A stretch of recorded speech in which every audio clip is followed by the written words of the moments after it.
अचानक उन्हें नदी की ओर से किसी के गाने की मधुर आवाज सुनाई देती है। यह कैसी मधुर आवाज है?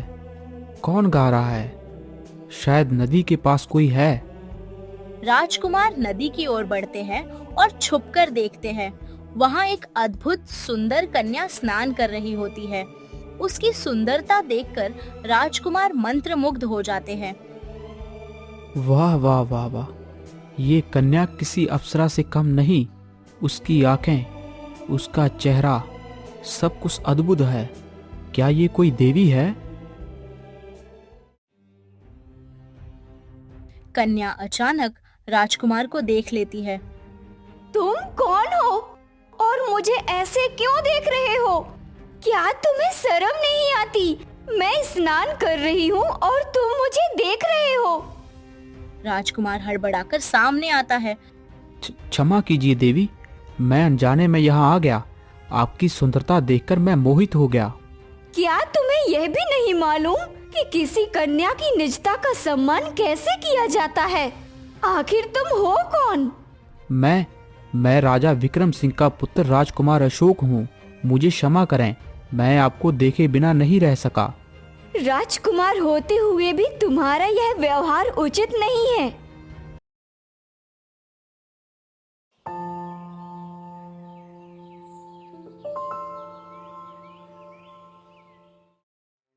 एक गांव में एक गरीब लकड़हारा अपनी पत्नी शांति के साथ रहता था।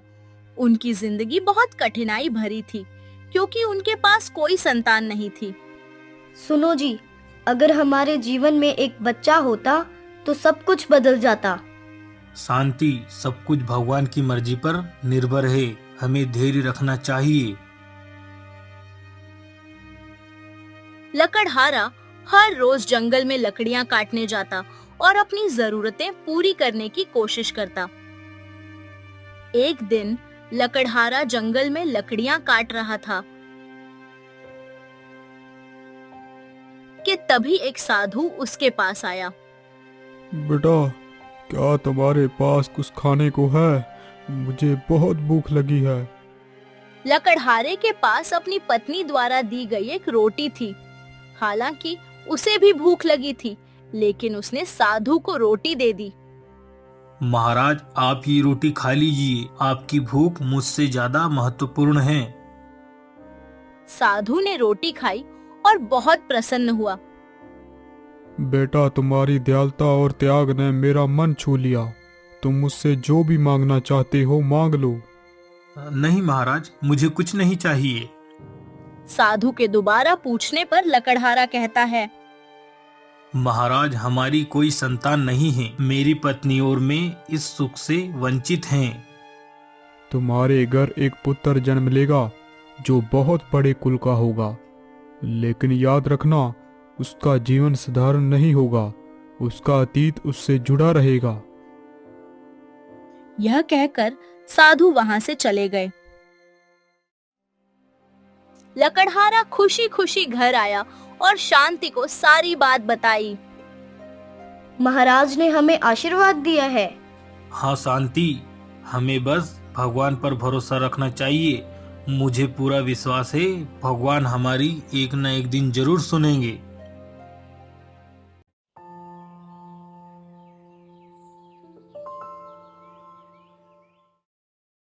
कुछ वर्ष के बाद शांति गर्भवती हुई और एक सुंदर पुत्र को जन्म दिया। वह बच्चा बेहद सुंदर था। उसके मस्तक पर एक विशेष चिन्ह था जो उसे दूसरों से अलग बनाता था। अरे, तुम्हारा बेटा बहुत सुंदर और खास है। इसके माथे पर यह चिन्ह किसी रहस्य का संकेत है।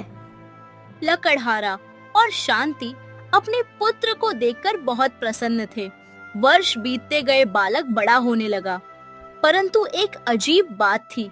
जैसे जैसे वह बड़ा हो रहा था, उसके साथ कुछ अजीब घटनाएं होने लगीं।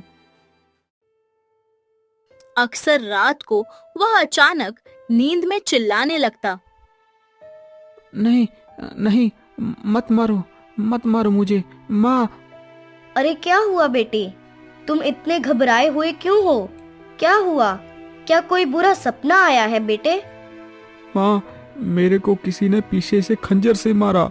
माँ, मुझे बचा लो। अरे बेटा डरो मत, मैं हूं ना तुम्हारे पास। वो तुम्हारा बुरा सपना था, अब सो जाओ, तुम्हें कुछ नहीं होगा, मैं हूं ना बेटा। माँ बाप ने इसे बच्चे का बुरा सपना समझा, लेकिन यह सिलसिला लगातार बढ़ता गया। ऐसा क्यों हो रहा है हमारे बेटे के साथ? यह रोज रोज के सपने उसकी हालत खराब कर रहे हैं। मैं भी परेशान हूँ, शायद यहाँ भगवान का कोई संकेत है। कल हम इसे ज्योतिष के पास ले चलेंगे, वहाँ कुछ न कुछ तो उपाय जरूर बताएंगे।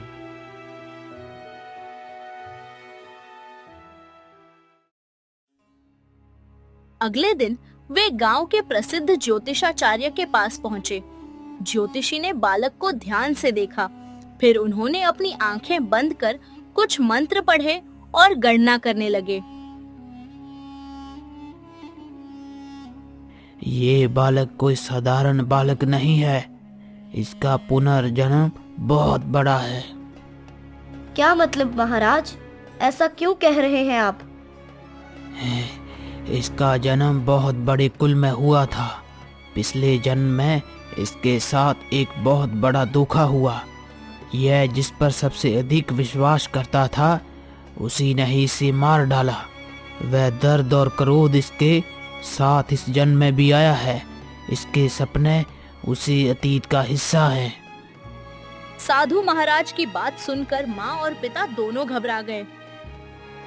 तो अब क्या करें महाराज, हमारे बेटे को इस कष्ट से कैसे बचाया जाए? इसका अतीत इसे परेशान कर रहा है।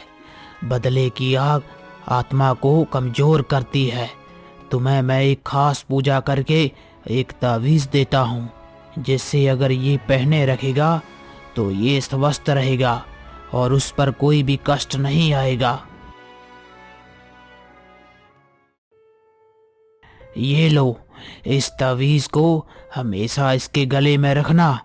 समय आने पर ये धीरे धीरे अपने अतीत के बारे में सब समझ जाएगा। भगवान का लाख लाख शुक्रिया, अब मेरा बेटा ठीक हो जाएगा। धन्यवाद गुरुजी।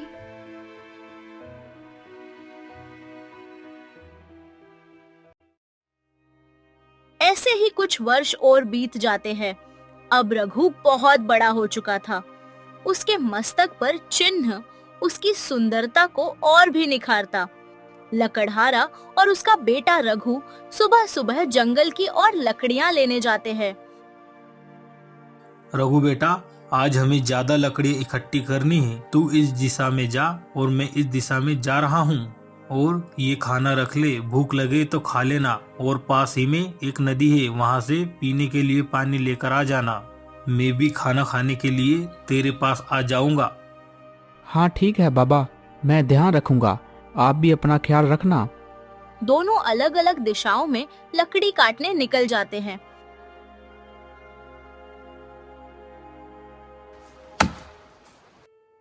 रघु जंगल में लकड़ी काट रहा था।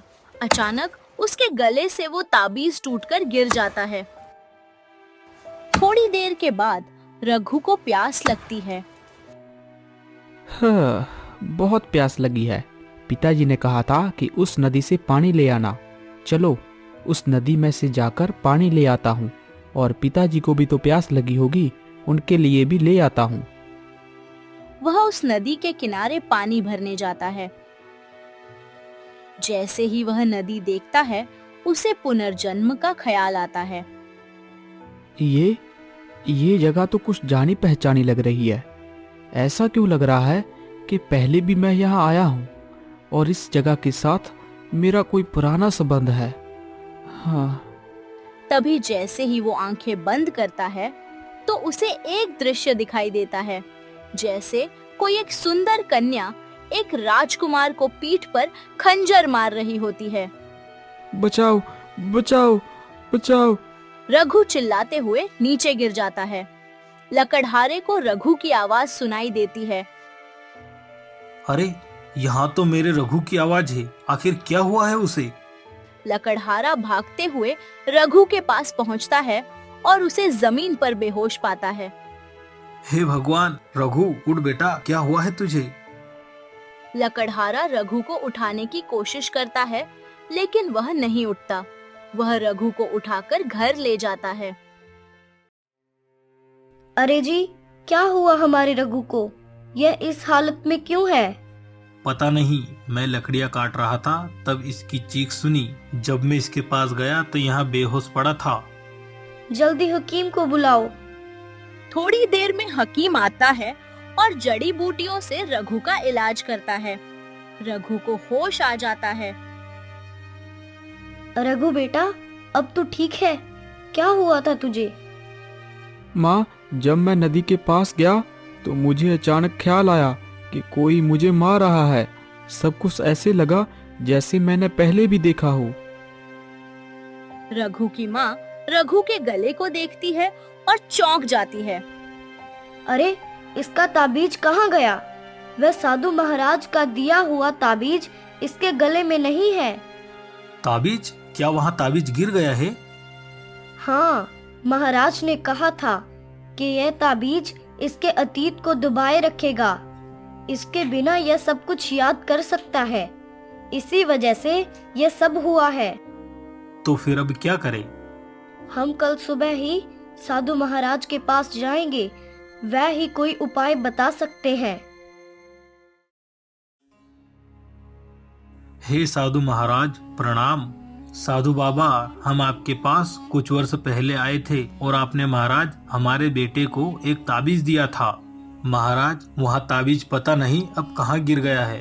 आप हमारे बेटे रघु को बचाइए। हम इसे इस हालत में नहीं देख सकते। मैंने कहा था कि इसका अतीत इसे अपनी ओर खींच ले आएगा। ये सब उसी ही कारण हो रहा है। तुम्हारे बेटे का जीवन साधारण नहीं है। वह पिछले जन्म में एक बहुत बड़े कुल का हिस्सा था। उसकी मृत्यु के साथ एक अनहोनी जुड़ी है। तुम चाहे कितनी भी कोशिश कर लो, वह अपनी अतीत की ओर खींचा चला जाएगा। हे महाराज, हम अपने बेटे को इस दर्द से बचाना चाहते हैं। कृपया आप कुछ उपाय बताइए। हाँ ठीक है, मैं इसे एक और ताबीज दूंगा, लेकिन याद रखना, सत्य को सदा दबाया नहीं जा सकता। साधु महाराज मंत्र पढ़ते हैं और एक नया ताबीज बनाते हैं। इसे रघु के गले में डाल दो। ये उसे कुछ समय तक शांत रखेगा, परंतु सत्य उसकी राह में पूर्ण आएगा। लकड़हारा और उसका परिवार घर लौट आता है। रघु के गले में ताबीज डाल दिया जाता है और वह धीरे धीरे ठीक हो जाता है। रघु अपने कमरे में चिंतित हुआ पड़ा था। साधु महाराज क्या कह रहे थे? मेरा अतीत मेरे से जुड़ा हुआ है। आखिर वह सुंदर लड़की कौन थी जिसने पीठ पर खंजर मारा? मेरा अतीत क्या है और मेरा उस जगह से क्या संबंध है? मुझे इन सवालों का जवाब उसी जगह जाकर मिलेगा। मुझे पता लगाना होगा कि मैं आखिर कौन हूँ। रात भर रघु इन्हीं विचारों में जागता है।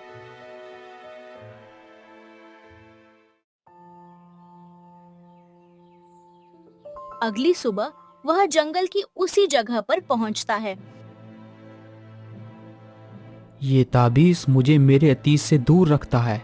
इसे तोड़कर मुझे अपनी सच्चाई का सामना करना होगा।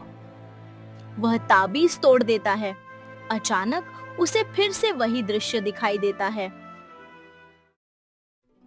एक राजकुमार अशोक, जिसके पिता राजा विक्रम सिंह थे।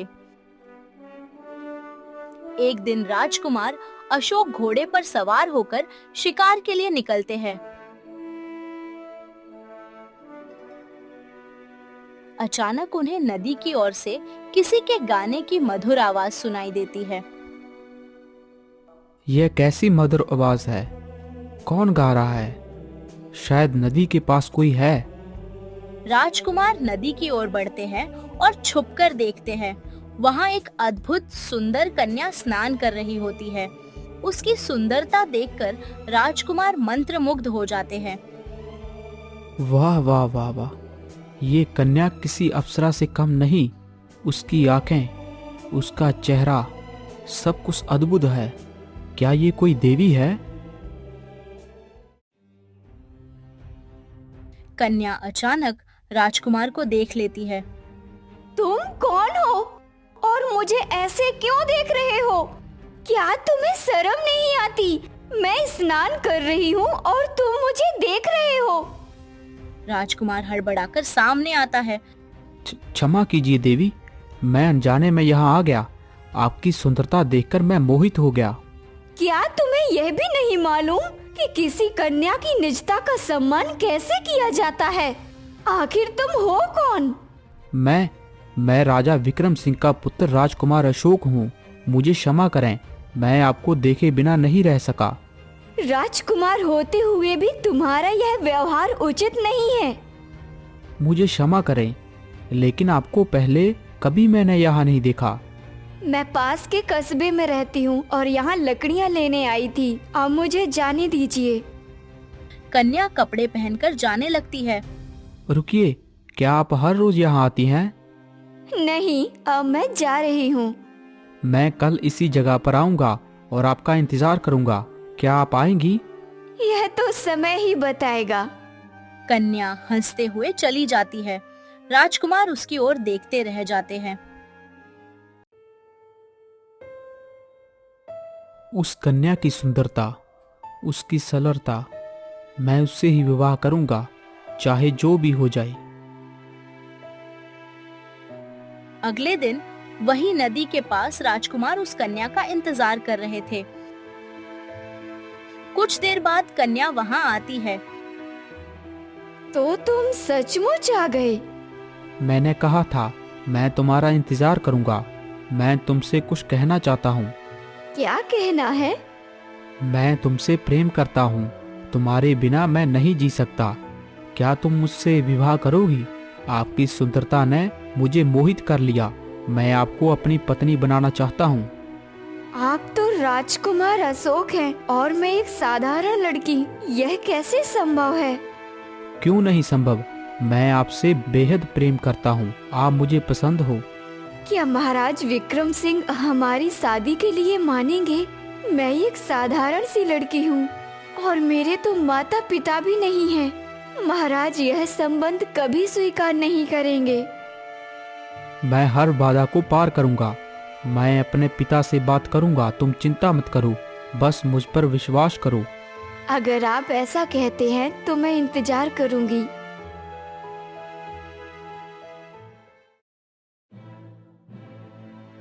पिताजी, मुझे आपसे कुछ कहना है। हाँ राजकुमार, बताओ क्या कहना है। पिताजी, वो दरअसल मैंने अपने जीवन साथी का चुनाव कर लिया है। ये तो बहुत अच्छी बात है राजकुमार अशोक। कौन है वह लड़की? वह एक साधारण लड़की है, पास के कस्बे से।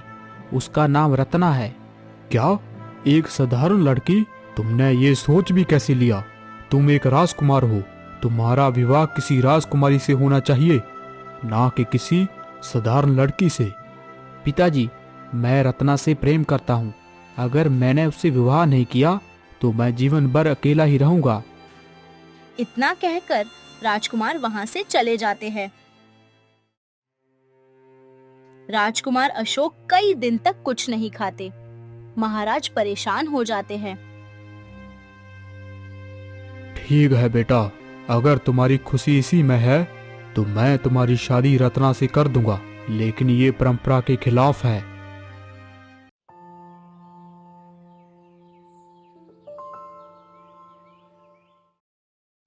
कुछ समय के बाद राजकुमार और रत्ना का विवाह हो जाता है। दोनों बहुत खुश थे। राजकुमार, आपने मुझ जैसी साधारण लड़की को अपना जीवन साथी बनाया। मैं सदा आपकी ऋणी रहूंगी।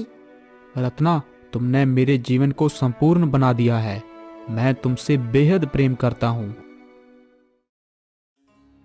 ऐसे ही कुछ महीनों के बाद राजकुमार, मैं आपसे एक निवेदन करना चाहती हूँ। बताओ रत्ना, तुम्हारी हर इच्छा मेरे लिए आदेश है। मैं जंगल में उसी नदी के पास जाना चाहती हूँ जहाँ हम पहली बार मिले थे। मुझे वहाँ कुछ समय बिताना है। ये तो बहुत अच्छी बात है। हम कल सुबह ही चलेंगे। मैं सैनिकों को भी साथ ले चलता हूँ। नहीं राजकुमार, सैनिकों की कोई जरूरत नहीं। मैं सिर्फ आपके साथ जाना चाहती हूँ। जैसी तुम्हारी इच्छा रत्ना। राजकुमार और रत्ना जंगल में उसी नदी के पास पहुंचते हैं। दोनों वहां खड़े होकर आसपास का नजारा देखते हैं। रत्ना, ये वही जगह है जहाँ मैंने तुम्हें पहली बार देखा था। कितनी सुंदर जगह है, और तुम्हारी सुंदरता, यह नदी भी तुम्हारी सुंदरता के सामने कुछ भी नहीं है। राजकुमार, अगर मैं तुमसे यहाँ नहीं मिलती तो हमारी शादी कभी नहीं होती। सच में मैं खुद को बहुत ही भाग्यशाली मानता हूँ कि तुम मेरी जीवन संगनी बनी। मैं तुम्हारे बिना अधूरा था। तुमने मेरे जीवन को संपूर्ण बना दिया। तुम्हारी आंखें, तुम्हारी मुस्कान और ये जगह, सब कुछ मुझे उस दिन की याद दिलाते हैं। राजकुमार, अगर मैं आपसे कुछ पूछूं तो क्या आप सच सच जवाब देंगे? पूछो रत्ना, मैं तुमसे कुछ नहीं छुपाऊंगा। क्या आप मुझ पर पूरा विश्वास करते हो? यह भी कोई पूछने वाली बात है? रत्ना, मैं तुम पर अपने से भी ज्यादा यकीन करता हूँ। मैं तुम्हें अपनी जान से भी ज्यादा प्रेम करता हूँ। अगर मुझे तुम्हारे लिए मरना भी पड़े तो मैं खुशी खुशी मर जाऊंगा। अगर मैं तुम्हें धोखा दूं तो? ऐसा कभी नहीं हो सकता। तुम मेरी रत्ना हो। राजकुमार नदी की ओर मुंह करे खड़ा होता है। तभी रत्ना उसके पीठ पर खंजर मार देती है। रत्ना, ये क्या कर दिया तुमने? रत्ना फिर खंजर राजकुमार के पेट में मार देती है। राजकुमार जमीन पर गिर पड़ता है। रत्ना, क्यों? मैंने तो तुम्हें अपने जीवन से ज्यादा प्रेम किया। ये विश्वासघात क्यों?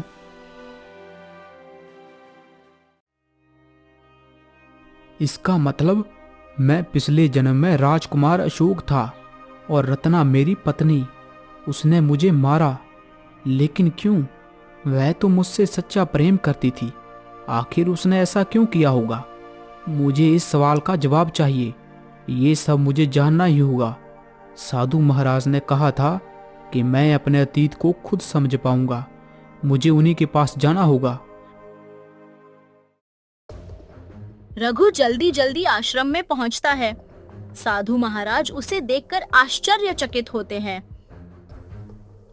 आओ रघु बेटा, क्या बात है? तुम्हारे चेहरे पर चिंता के बादल क्यों छाए हुए हैं? साधु महाराज, मैं आपसे एक बात पूछने आया हूँ। क्या इस स्थान पर पहले राजा विक्रम सिंह और उनके पुत्र राजकुमार अशोक का शासन था? हाँ बेटा, यह स्थान कभी राजा विक्रम सिंह और उनके पराक्रमी पुत्र राजकुमार अशोक के राज्य का केंद्र था। महाराज, क्या आपको पता है कि उनका क्या हुआ? राजा विक्रम सिंह और राजकुमार अशोक अब कहाँ हैं? साधु महाराज गहरी सांस लेते हैं। बेटा, ये बहुत पुरानी बात है। राजा विक्रम सिंह और राजकुमार अशोक अब इस संसार में नहीं है। कहा जाता है कि राजकुमार अशोक की हत्या कर दी गई थी, लेकिन किसी को भी पता नहीं चला कि उसकी हत्या किसने कर दी। उस घटना के बाद राजा विक्रम सिंह का भी कुछ पता नहीं चला। अब उस राज्य पर राजकुमार अशोक की पत्नी महारानी रत्ना का शासन है। क्या महारानी रत्ना? वह अब भी जीवित हैं और राज कर रही हैं? हाँ बेटा, लेकिन तुम ये सब क्यों पूछ रहे हो? तुम्हें इन बातों में इतनी रुचि क्यों है? कुछ नहीं साधु महाराज, बस यूं ही इन कहानियों के बारे में सुनना चाहता था। धन्यवाद गुरुजी। रघु बेटा, यदि तुम्हारे मन में कोई सवाल या चिंता है तो उसे छिपाओ मत। मैं तुम्हारी मदद करूंगा। नहीं महाराज, सब कुछ ठीक है। रघु साधु महाराज को प्रणाम करता है और आश्रम से बाहर चला जाता है। बाहर निकलते ही वह खुद से बड़बड़ाने लगता है। तो रत्ना अब भी जीवित है और उस राज्य पर राज कर रही है। मुझे वहां जाना होगा। मुझे उससे मिलना होगा। आखिर उसने मेरे साथ ऐसा क्यों किया? क्या वह जानती है कि मैं पुनर्जन्म लेकर वापस आया हूँ? रघु दृढ़ निश्चय के साथ अपनी यात्रा की योजना बनाने लगता है। रघु घर लौटता है। वह अपने माता पिता से विदा लेने की तैयारी करता है। बेटा, तुम इतनी जल्दी जल्दी कहाँ जा रहे हो? माँ, मुझे अपने जीवन के कुछ सवालों के जवाब चाहिए। मैं पास के राज्य की ओर जा रहा हूँ। वहाँ कुछ जरूरी काम है। बेटा, जो भी करना है वहाँ सोच समझ के करना, हमें चिंता होती है। और हाँ, जल्दी लौट आना। रघु अपने माता पिता को आश्वस्त करता है और निकल पड़ता है।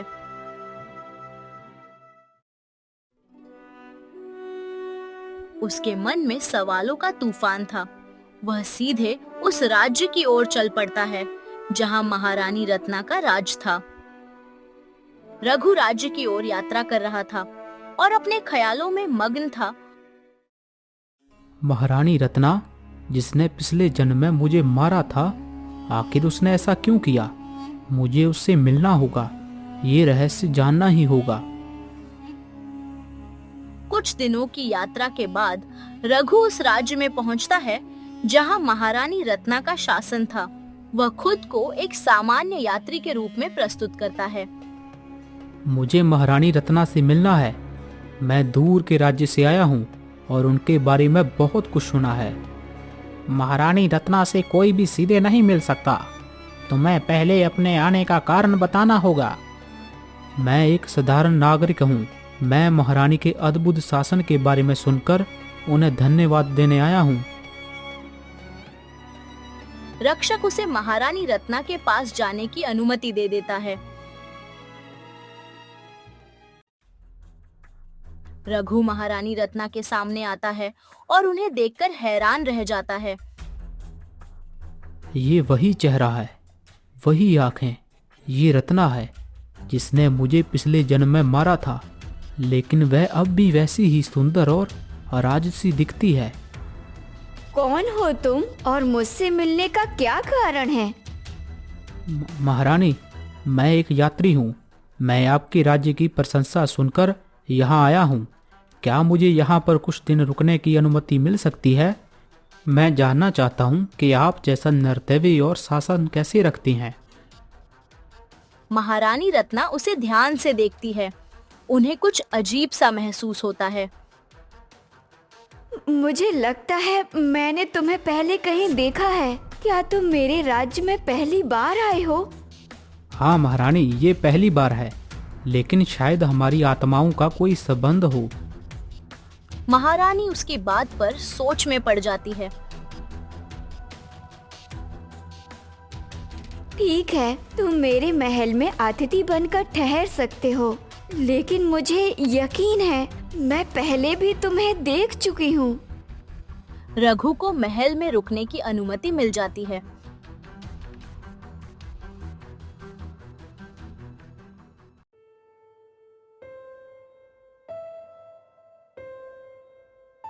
रात के समय रघु के मन में कई सवाल चल रहे थे। तभी उसके पास महारानी रत्ना आती है। महारानी, आप यहाँ? तुम्हारे अंदर एक अजीब सी ऊर्जा है। मुझे यह समझ नहीं आ रहा कि मैं तुम्हें देखकर विचलित क्यों हो रही हूँ। आखिर तुम कौन हो? सच सच बताओ। महारानी, अगर मैं कहूँ कि मैं तुम्हारे अतीत से जुड़ा हूँ, तो क्या तुम विश्वास करोगी? अतीत से? तुम कहना क्या चाहते हो? महारानी, मैं वही हूँ जिसे तुमने अपने हाथों से मारा था। मैं वही राजकुमार अशोक हूँ। महारानी का चेहरा सफेद पड़ जाता है। उनके हाथ कांपने लगते हैं। यह असंभव है। राजकुमार अशोक मर चुका है। मैंने उसे अपने हाथों से मारा था। तुम झूठ बोल रहे हो। अगर ये झूठ है तो मुझे देखकर तुम्हारा मन विचलित क्यों हो रहा है? तुम्हारी आंखों में वह डर क्यों है? रत्ना, मुझे सच बताओ, तुमने मुझे क्यों मारा? मैंने तुम्हें इतना प्रेम किया, लेकिन तुमने मुझे ही धोखा दिया। तुमने मुझे मारा जिसे तुमने प्रेम करने का दावा किया था, लेकिन मैं जानना चाहता हूँ क्यों? क्या तुम्हारे दिल में मेरे लिए कभी प्रेम नहीं था? हाँ, मैंने तुम्हें मारा, लेकिन यह मेरे पिता की कसम और उनके आदेश का बोझ था। बोझ? कैसा बोझ? मैं जानती हूँ कि मैंने तुम्हारे साथ विश्वासघात किया, लेकिन इसके पीछे एक दर्दनाक कहानी है जिसे जानकर शायद तुम मुझे समझ सको। बताओ रत्ना, मुझे जानना है, आखिर ऐसा क्या हुआ जिसने तुम्हें इतना कठोर बना दिया? यह बहुत पहले की बात है। मैं छोटी थी और अपने पिता के साथ जंगल में लकड़ियाँ इकट्ठा कर रही थी। मेरे पिता मुझसे थोड़ी दूरी पर झाड़ियों के पीछे लकड़ियाँ काट रहे थे। उसी जंगल में तुम्हारे पिता महाराज विक्रम सिंह अपने मंत्री और सैनिकों के साथ शिकार करने आए थे। उन्होंने झाड़ियों में हलचल देखी और बिना कुछ सोचे समझे अपना तीर छोड़ दिया। वह तीर मेरे पिता को जा लगा।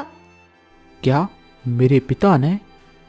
हाँ, तुम्हारे पिता ने मेरे पिता को शिकार समझकर तीर मार दिया। वह बुरी तरह घायल हो गए। मैं पास की झाड़ियों में छुपी हुई यह सब देख रही थी। फिर क्या हुआ? तुम्हारे पिता और उनके मंत्री घायल इंसान को देखकर डर गए। उन्होंने मेरे पिता को बचाने की कोशिश भी नहीं की और वे वहाँ से चले गए और मेरे पिता चीखते चिल्लाते वहीं पड़े रहे। मैं डर के मारे बाहर नहीं आई, लेकिन जब वो चले गए तो मैं दौड़कर अपने पिता के पास पहुंची। मेरे पिता मेरे जीवन का आखिरी सहारा थे और वो मेरी आंखों के सामने दम तोड़ने लगे और उनके आखिरी शब्द थे कि राजा विक्रम सिंह एक कठोर दिल इंसान है। उसने एक पिता को उसकी बेटी से अलग कर दिया। उन्होंने मुझसे अपनी आखिरी इच्छा कही कि मैं उनकी मौत का बदला लूं। आखिर उनकी मौत बेकार नहीं जानी चाहिए। और तुमने अपने पिता से वादा किया? हाँ, मैंने अपने पिता को वचन दिया था कि मैं तुम्हारे परिवार से बदला लूंगी। यही वजह थी कि मैंने तुम्हें अपने जाल में फंसाया। मैंने तुम्हारे प्रेम का उपयोग अपने बदले के लिए किया, लेकिन क्या रत्ना? तुम्हारा प्रेम मेरे कठोर दिल को भी पिघला गया। मुझे तुमसे सचमुच प्रेम हो गया था। मैं अपने वचन और प्रेम के बीच फंसी हुई थी, लेकिन मेरे लिए मेरे पिता का वचन सबसे ऊपर था और उसी वचन को निभाने के लिए मैंने तुम्हारी हत्या कर दी। तुमने अपने प्रेम के साथ विश्वासघात किया और अब मुझे इसका पछतावा है। मैंने तुम्हारे पिता महाराज विक्रम सिंह को बंदी बना रखा है और उन्हें काल कोठरी में बंद कर रखा है, लेकिन अब मुझे अपनी गलती का एहसास हुआ। मैं खुद को कभी माफ नहीं कर पाऊंगी। रत्ना, तुमने बदले और प्रेम के बीच चुना, लेकिन तुम्हारा निर्णय दोनों को बर्बाद कर गया। अब मैं यहाँ हूँ अपने अतीत के सवालों के जवाब के लिए, लेकिन शायद मैं तुम्हें माफ कर सकूं, क्योंकि राजा विक्रम ने तुम्हारे पिता की हत्या की। उसकी सजा उन्हें मिल गई। वह इतने वर्ष तुम्हारी कैद में रहे, लेकिन अब उन्हें रिहा करो।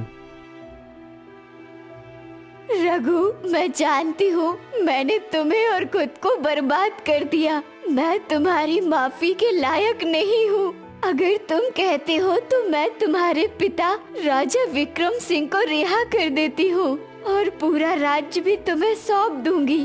तुम मुझे जो सजा देना चाहो मुझे मंजूर है। रघु गहरी सोच में पड़ जाता है। रत्ना, बदले और क्रोध की आग ने हम दोनों को बर्बाद कर दिया। अगर तुम सच में पछतावा कर रही हो तो अपने जीवन को सही रास्ते पर लगाओ। रत्ना सिर झुकाकर रघु के फैसले को स्वीकार कर लेती है। तुम्हारी बात सही है। मैं अब अपने वचन से मुक्त होकर अपने प्रायश्चित का जीवन जीऊंगी। रत्ना महाराज विक्रम सिंह को रिहा कर देती है और राजा विक्रम सिंह को पूरी घटना बताई जाती है कि रघु उनका बेटा राजकुमार अशोक है जो पुनर्जन्म लेकर आया है। तभी राजा विक्रम सिंह पूरा शासन रघु को सौंप देते हैं और उसे राज्य का नया राजा घोषित कर देते हैं।